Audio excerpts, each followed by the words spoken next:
오늘 본문 말씀은 이제 불붙는 마음이라고 하는 그런 제목을 붙였습니다마는 막 가슴에 불이 타올라요.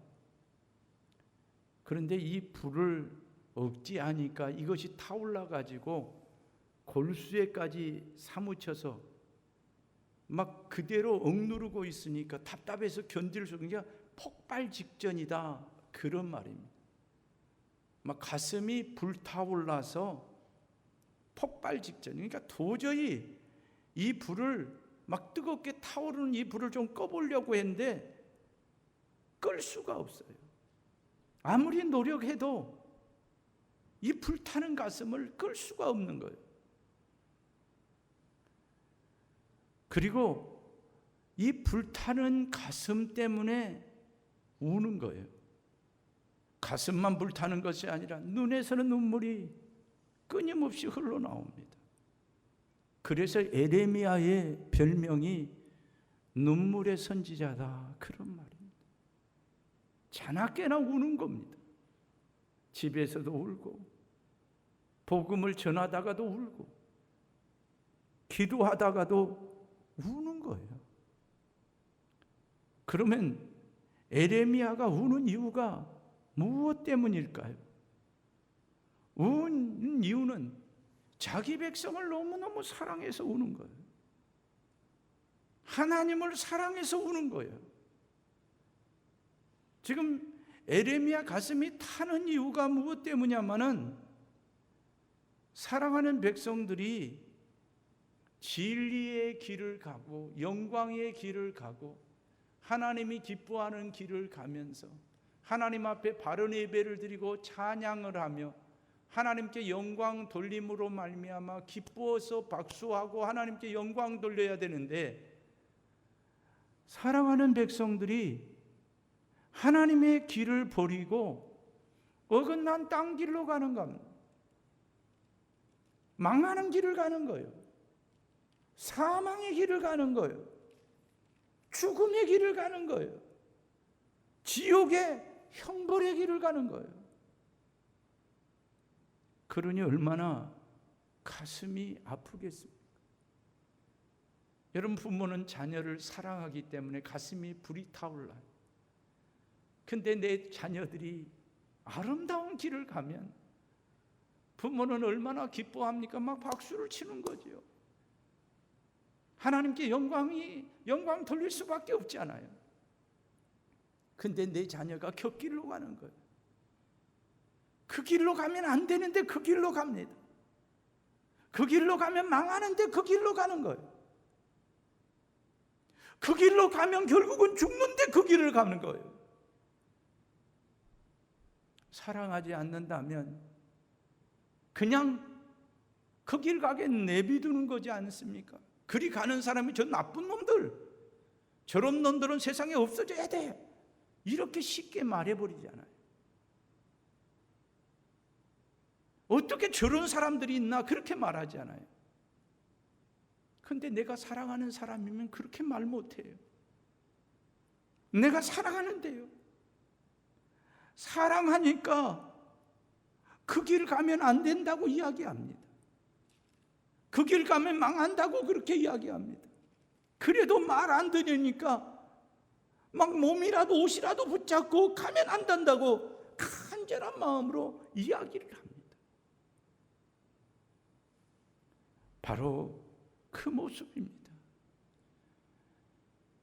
이제 에레미야가 우는 이유가 그것 때문입니다.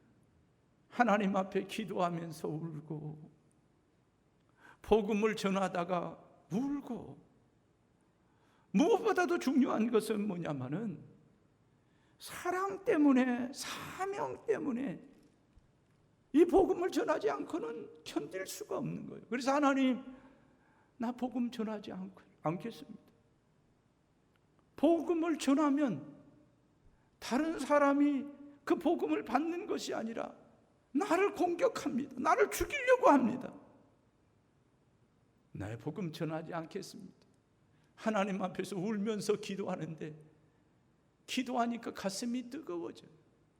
막 가슴이 불이 타요. 말씀을 전하지 아니하고는 막 골수에까지 사무쳐서 하나님 말씀 전하지 않고는 견딜 수가 없어요. 그러니까 울어요.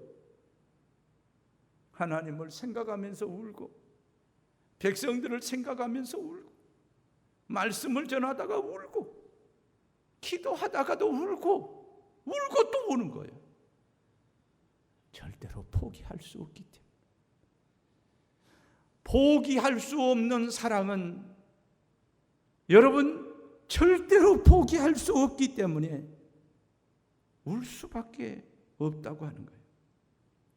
그래서 마태복음 5장 4절에 보면 애통하는 자가 복이 있나니 그랬어요. 웃어야 복이 있지, 애통하는 자가 복이 있다는 겁니다. 어째서 애통이 복이 있느냐, 그 말입니다. 하나님 바라보면서 내가 말씀대로 살지 못해서 애통하는 겁니다.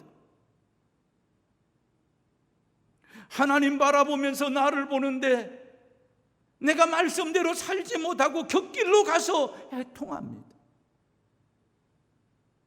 다윗이 어느 순간에 깨달았는데 우리아의 아내를 범하고 우리아를 죽인 것이 얼마나 큰 죄인가 깨달아집니다. 얼마나 우는지 모릅니다. 울고 또 웁니다.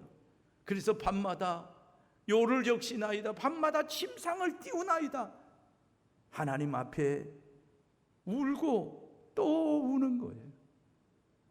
하나님 앞에 회개하고 우는 거예요. 이렇게 하나님 앞에 몸부림치며 회개하고 울 때 그가 고침을 받게 되는 줄 믿습니다. 애통하지 않고는 나를 고칠 수 없기 때문에 그렇습니다. 유명한 이야기가 있습니다. 두 사람이 똑같은 시기에 교도소에 들어갔습니다. 한 사람이 교도소에 들어가 보니까 너무 억울해요.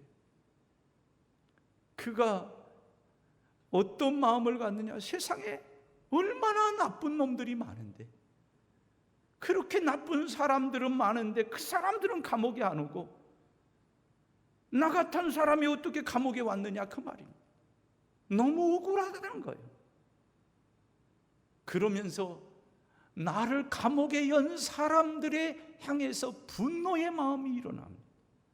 복수의 마음이 일어납니다. 나가면 가만 안 두겠다고 하는 그런 마음이 생기는 겁니다. 그런데 또 한 사람이 감옥에 들어왔습니다. 이 사람은 감옥에 들어오자마자 정신이 바짝 납니다. 내가 어쩌다가 내가 이곳에 들어왔느냐. 내 사랑하는 사람들과 함께 살아야 될 내가, 내 사랑하는 사람들과 함께 한 집에서 살아야 될 내가 어쩌다가 내가 이 자리에까지 왔느냐. 나 때문에 나를 사랑하는 아버지, 나를 사랑하는 어머니, 나를 사랑하는 형제들, 나를 사랑하는 모든 사람들이 얼마나 아프겠느냐, 얼마나 부끄럽겠느냐, 얼마나 많은 사람에게 손가락질을 받겠느냐. 이 마음이 생기니까 견딜 수가 없습니다. 하나님 앞에 기도하기 시작합니다. 오 하나님, 잘못됐습니다. 하나님, 잘못됐습니다. 기도하면서 일기를 쓰기 시작합니다. 그리고 그 두 사람들이 때가 되어 교도소를 나왔습니다. 한 사람은 이제 변화된 마음으로 세상에 오면서 나는 다시는 교도소에 들어가지 않으리라. 그래서 그는 유명한 훌륭한 사업가로 변신했습니다. 그런데 또 한 사람은 이제 그 분노, 교도소 안에서 쌓였던 그 분노가 폭발하면서 여러분 재범 또 재범하다가 결국 사형수가 되었다고 하는 그러한 이야기입니다. 여러분, 자기를 뒤돌아보면서 애통하지 아니하면 자기를 변화시킬 수 없다는 거예요. 오늘날 문제는 무엇입니까? 다른 사람을 향해서 저 나쁜 놈, 저런 놈들은 세상에 없어져야 돼, 그러면서 자기 자신을 향해서는 애통해 하지 않는다고 하는 것이 문제인 것입니다. 그러면 지금 에레미야 선지자가 에레미야서를 통해서 여러분 애통하는 애통이 무엇입니까? 에레미야 2장 13절에 보면 내 백성이 두 가지 악을 행하였나니 곧 그들이 생수의 근원되는 나를 버린 것과 스스로 웅덩이를 판 것인데 그것은 그 물을 가두지 못할 터진 웅덩이들이라. 이 말은 뭘 말합니까? 하나님은 생수의 강이라 그 말입니다. 그런데 그 생수의 근원 앞에 서면 풍성한 열매를 맺게 되는데 생수의 근원 대신 하나님을 버리고 스스로 웅덩이를 팠다는 거예요. 나는 하나님 없어도 된다는 겁니다. 내 힘으로 세상을 아름답게 살아간다. 웅덩이를 판다는 건 내 힘으로 살아가겠다는 겁니다. 처음에 물이 조금 나오더니 물이 더 이상 솟아나지를 않습니다. 위에서부터 비가 내리는데 문제는 터진 웅덩이, 물이 밑으로 새서 물이 고이지 않는 웅덩이다 그 말입니다. 진짜 축복을 버려버렸다 그 말입니다. 또한 에레미야 17장에는 이렇게 이야기합니다. 여호와께서 이와 같이 말씀하시니라. 무릇 사람을 믿으며 육신으로 그의 힘을 삼고 마음이 하나님께서 떠난 그 사람은 저주를 받을 것이다. 사람에게 속아 사람을 믿고 따라가다가 잘못된 길을 가는 사람이, 그리고 하나님을 버린 사람이 저주를 받을 것이다. 그는 사막의 떨기나무 같다. 여러분, 사막에 물이 없는 그 사막에 떨기나무 하나 한 그루 난 것처럼 그런 모습이라.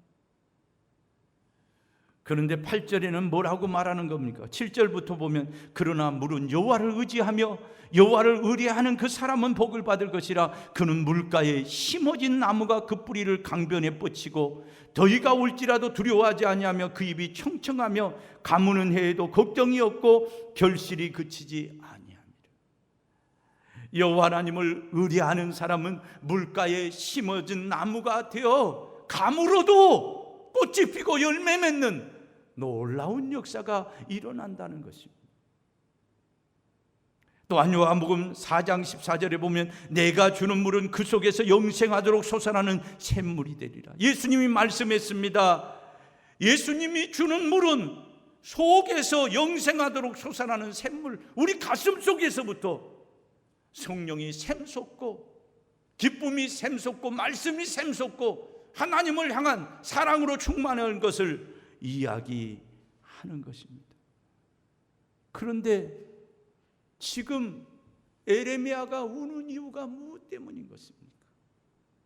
진리의 길을 버리고 멸망의 길을 선택한 거예요.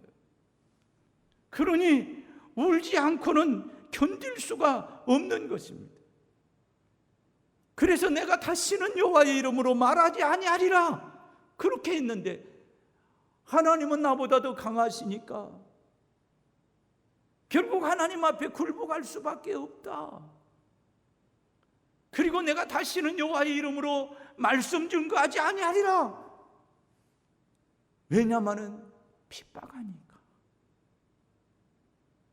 그런데 어떻게 내 가슴이 불타올라가지고 골수에까지 사무치 막 폭발해보려고, 복음을 전하지 않고는 폭발해보려고 하는 거예요. 하나님 말씀을 전하지 않고는 폭발해버리려고 하는 거예요. 하나님, 나 못하겠습니다. 기도로 울면서 못하겠습니다. 그런데도 다시 복음을 전하는 그런 모습입니다. 이것이 무슨 모습이냐면은 따라해봅시다. 사명자의 모습. 사명자의 모습. 안 하고 싶어요. 힘들어요. 이것이 때로는 아빠의 모습이고 엄마의 모습이고 때로는 남편의 모습이고 때로는 아내의 모습이에요. 벗어나고 싶어요. 안 하고 싶어요. 나 혼자는 얼마든지 행복할 것 같는데 함께 가는 것은 너무 힘들 것 같아요. 다 버려버리고 싶어요. 그런데 버릴 수가 없는 것이 가슴의 사랑 때문에. 힘들어도 어려워도 사랑하는 사람들과 함께 십자가 지겠다고 하는 것입니다. 저는 오늘 본문 말씀을 보면서 무엇을 느꼈느냐면은 에레미야가 왜 울어요?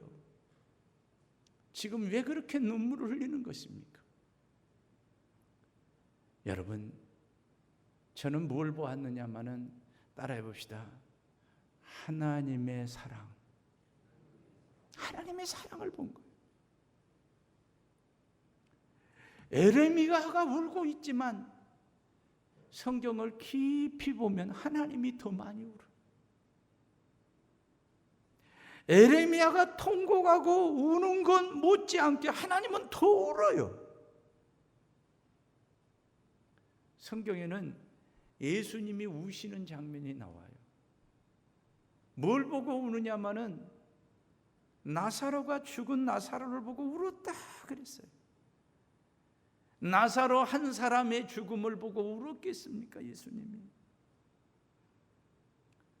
바로 인생의 그 고통을 보면서 운 거예요. 병들고 결국은 죽고 심판받고 지옥에 떨어져야 되는 인생이 너무 불쌍해서 예수님 우는 거예요. 사람의 미래가 희망이 있는 것이 아니라 나이가 들어갈수록 병들고 늙고 결국 죽고 심판받고 지옥에 떨어지는 게 너무 가슴이 아파서 울기 시작하는 거예요. 또한 예수님께서는 예루살렘 성을 보면서 울어요. 예루살렘아 예루살렘아 선지자들을 죽이고 네게 파송한 자들을 돌로 치는 자여, 암탉이 그 새끼를 날게 하려 몸같이 내가 네 자녀를 모으려 한 일이 몇 번이더냐. 그러나 너희가 원치 아니하였도다. 예루살렘아 예루살렘아 웁니다. 겟세마네 동산에서 이제 우는 거예요. 너무 가슴이 아파서 웁니다. 왜요? 하나님을 떠난 예루살렘, 하나님 앞에 예루살렘, 하나님 앞에 있는 예루살렘은 하나님께 영광이었습니다. 하나님께 기쁨이었습니다. 근데 하나님을 떠난 예루살렘은 돌 하나도 돌 위에 남지 아니하고 무너져 버린다는 거예요. 저들의 미래가 멸망할 수밖에 없는 길을 가니까 울고 또 우는 거예요. 또한 예수님은 십자가를 앞에 두고 겟세마네 동산에서 웁니다. 자기 자신을 보면서도 울지요. 육체로서 그 무서운 십자가를 치고 싶지가 않아요. 세상에 어떤 사람이 십자가의 고통을 치고 싶겠어요? 오늘 여기 남자들분들 중에서 지금 입대해갖고 군대 유격 받으라고 하면 기절해버릴 사람 많을 거예요. 근데 십자가입니다. 십자가 얼마나 고통스럽습니까? 하나님 앞에 눈물로 호소합니다. 하나님 이 십자가 내가 지지 않아도 된다면, 내가 지지 않고 인류를 구원할 수 있는 방법이 있다면 하나님 좀 그렇게 해주십시오. 그런데 밤새도록 눈물 흘리며 하나님 앞에 기도하는데 어떻게 해요? 사명의 가슴, 사랑의 가슴이 불타올라. 결국은 내가 십자가에 죽지 아니하고는 인류가 살 방법이 없는 거예요.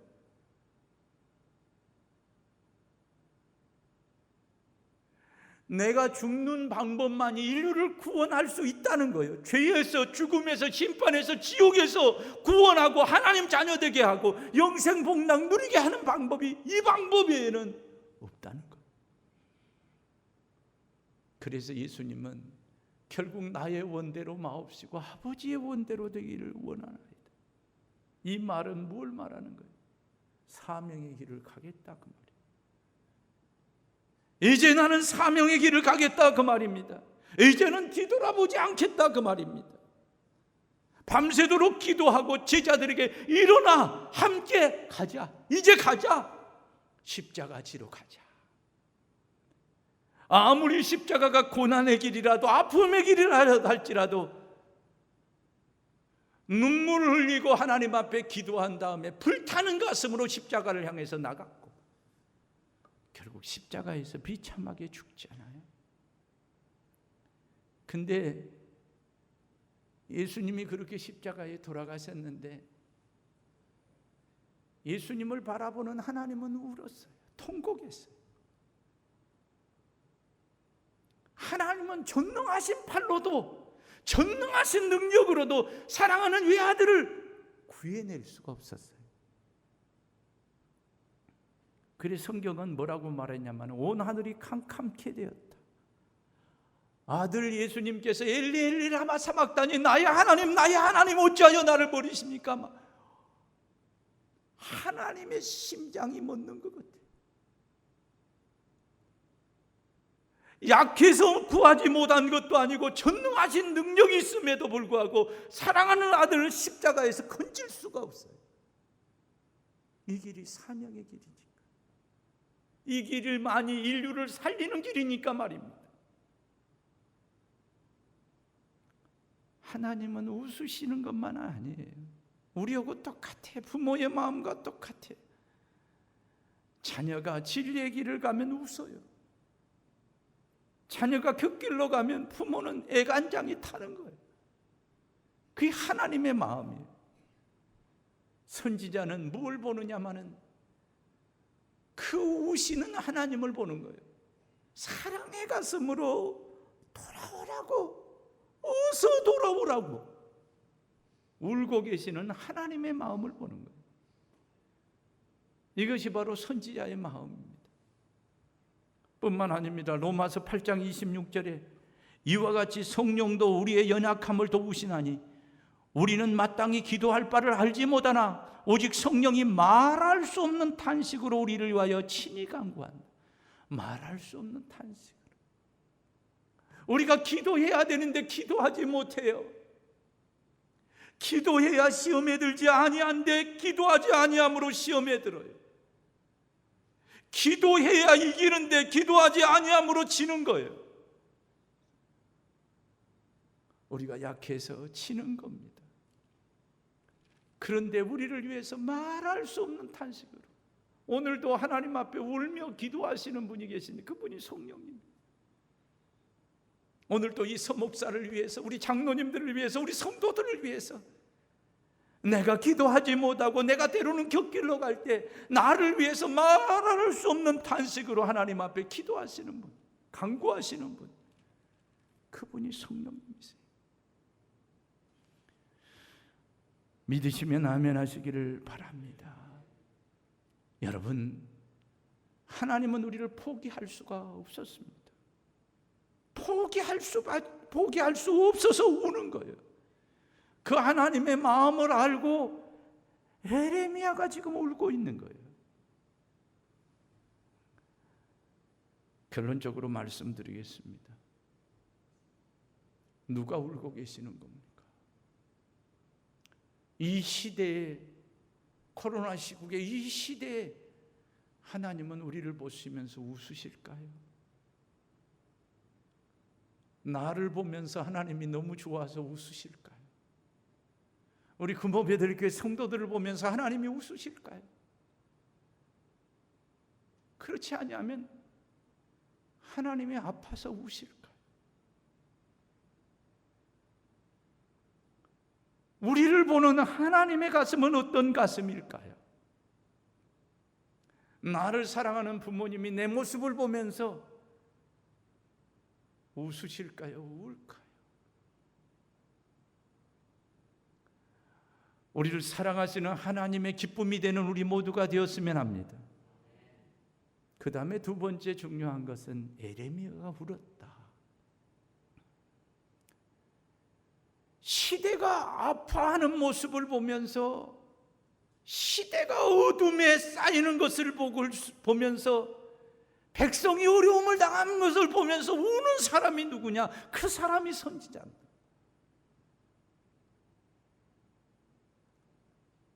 직분자가 선지자가 아니고 사명자는 시대의 아픔을 보면서 우는 자다. 하나님의 사랑의 가슴을 보면서 울고,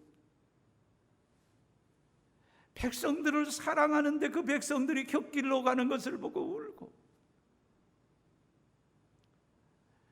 이렇게 우는 사람이 있을 때 그 나라 소망이 있는 거예요. 그 가정에 소망이 있는 거예요. 소돔과 고모라에 의인 10명이 없다는 건 뭐냐면은 자신의 잘못을 보면서 통곡하며 울고, 그 지역에 타락을 보며 우는 10사람이 없어서 망한 거. 여러분, 그렇습니다. 누가 울어야 됩니까? 오늘 믿는 우리가 울어야 돼요. 하나님의 말씀을 듣는 우리가 울어야 돼요. 말씀을 전하려도 듣는 사람이 없을 때 울어야 돼요. 그러므로 오늘 내가 하나님 앞에서 운다면, 여러분, 우리 가정은, 우리 교회는 희망이 있어. 우리 강주도, 대한민국도 희망이 있어요. 민족을 가슴에 품고 우는 사람이 있을 때 희망이 있는 거예요. 세 번째, 우리는 누가 울기를 원해요? 모든 사람이 하나님 앞에 돌아와 회개하면서 울기를 원하잖아요. 성경을 봐보세요. 베드로가 한 번 외치니까 3,000명이 돌아오고, 한 번 외치니까 5,000명이 돌아오고.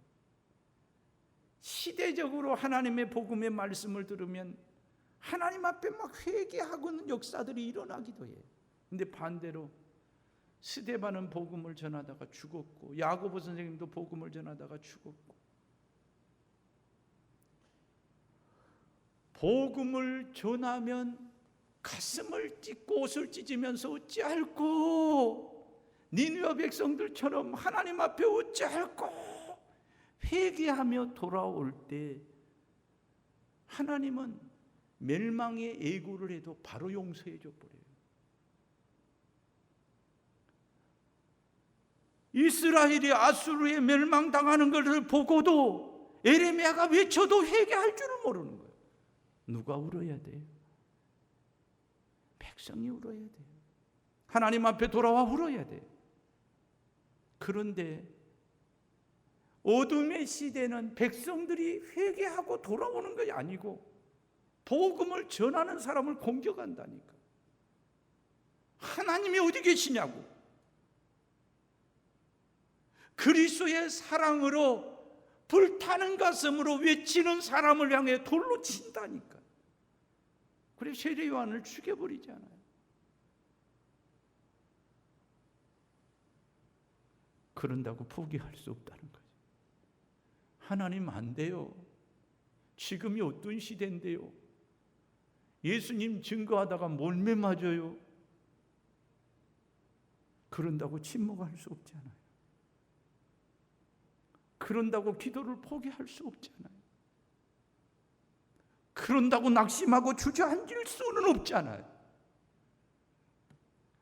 오늘 저와 여러분들이 하나님 앞에 뜨거운 사랑의 가슴을 가지고 울어야 됩니다. 기도하면서 울어야 됩니다. 하나님 말씀을 읽으면서 울어야 됩니다. 그러면 여러분, 우리 삶의 위기는 극복이 됩니다. 아무리 문제가 많은 것 같아도요, 하나님이 사막에 단비 내리면 문제가 해결되는 거예요. 하나님이요, 코로나 언제 있었느냐? 코로나 기억도 안 하게 하실 수 있어요. 어쩌면 코로나는 우리 백성들, 우리 믿는 사람들을 정신 차리라고 깨우치는 말씀인지도 몰라요. 그러므로 우리 민족을 가슴에 품고, 교회가 왜 그러느냐? 예수 믿는 사람이 왜 그러느냐? 여러분, 그런 원망의 소리만 듣지 말고 그 사람들도 우리가 가슴에 품고 하나님 앞에 기도하고 복음을 전해야 될 사람임을 믿고 불붙은 가슴으로 하나님 앞에 울 줄 아는 우리 모두가 되었으면 합니다. 기도하시겠습니다. 하나님 아버지, 울어야 될 때 웃고 있으면 안 됩니다. 지금은 울 때입니다. 하나님 앞에서 울게 하시고 사람들 앞에서 생명의 복음을 증거하는 우리 모두가 되게 하옵소서. 시대가 어려울수록 하나님의 마음을 읽는 우리 모두가 되게 하시고 사람을 향한 하나님의 그 불타는 사랑의 가슴을 우리도 받게 하사 그 사랑으로 눈물을 흘리지 않고 기도하지 않고는 견딜 수 없는 불타는 마음 주셔서 우리가 살고 교회가 살고 강주가 살고 대한민국이 사는 놀라운 역사가 나타나게 하여 주옵소서. 예수님의 이름으로 기도하옵나이다. 아멘.